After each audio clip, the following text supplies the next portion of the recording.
Assalamualaikum warahmatullahi wabarakatuh.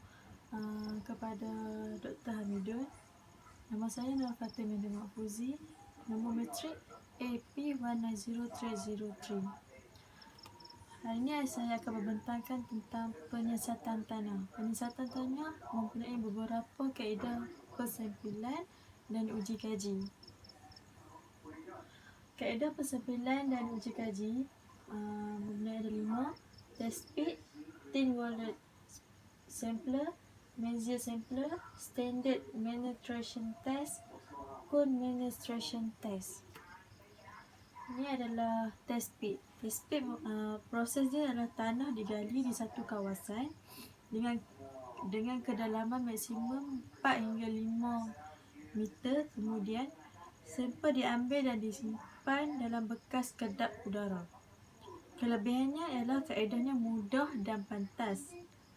Kaedah perokaan tanah yang paling ekonomik, ke dalam yang cetek. Sampel yang tidak terganggu. Kekurangannya ialah kedalaman terhad dan pengorekan yang lebih dalam memerlukan tenaga manusia. Seterusnya,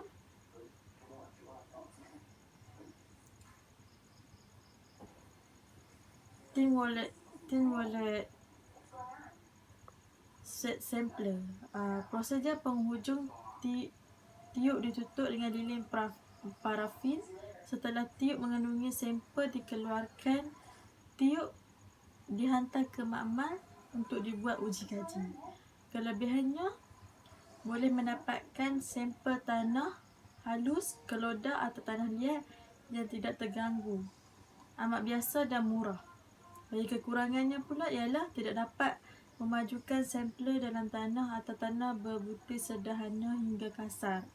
Tidak memberikan maklumat ketahanan tanah yang dapat diukur satu ujan setiap tabung sampel.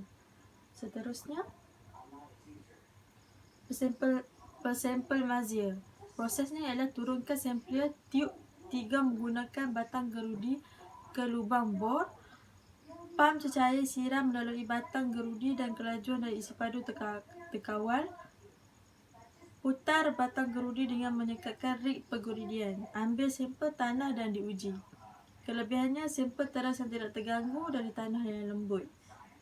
Pekali dinding. Kekurangannya, tidak memberikan maklumat ketahanan tanah. Kemudian,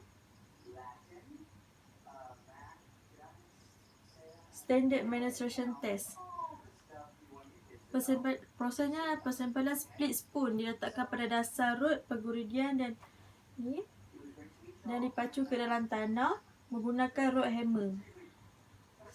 Selepas hentaman split spoon, sampler boleh dibersihkan dan dibuka untuk mendapatkan sampel terganggu untuk pemeriksaan dan uji kaji.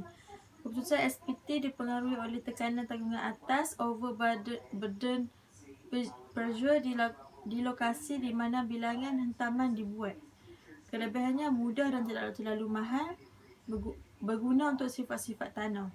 Kekurangannya ialah kebolehsanaan terhad untuk batu kerikil atau batu-batu. Sampel yang diperoleh daripada SPT adalah terganggu. Last sekali, ujian penusukan cone. English, cone menstruation test. Proses 60 darjah cone dengan luas muka 90 cm2 dan dengan geseran 190 cm2 ditaburkan secara hidrolik ke dalam tanah. Peranti didorong, bukannya didorong oleh pukulan ke dalam tanah, dengan menerapkan kekuatan pengukur pada batang. Kerucut didorong ke dalam tanah dengan kecepatan penembusan yang tetap, berkisar antara 1.5 hingga 2.5 cm per second. Kelebihannya cepat dan murah. Hasil telah dihasilkan semula. Pengukuran masa padat. Kekurangan, sampel tak terganggu. Kedalaman pemilihan terhad kepada 150 hingga 200 kaki. Biasanya tidak dapat menembuskan kerikil. Okey, terima kasih.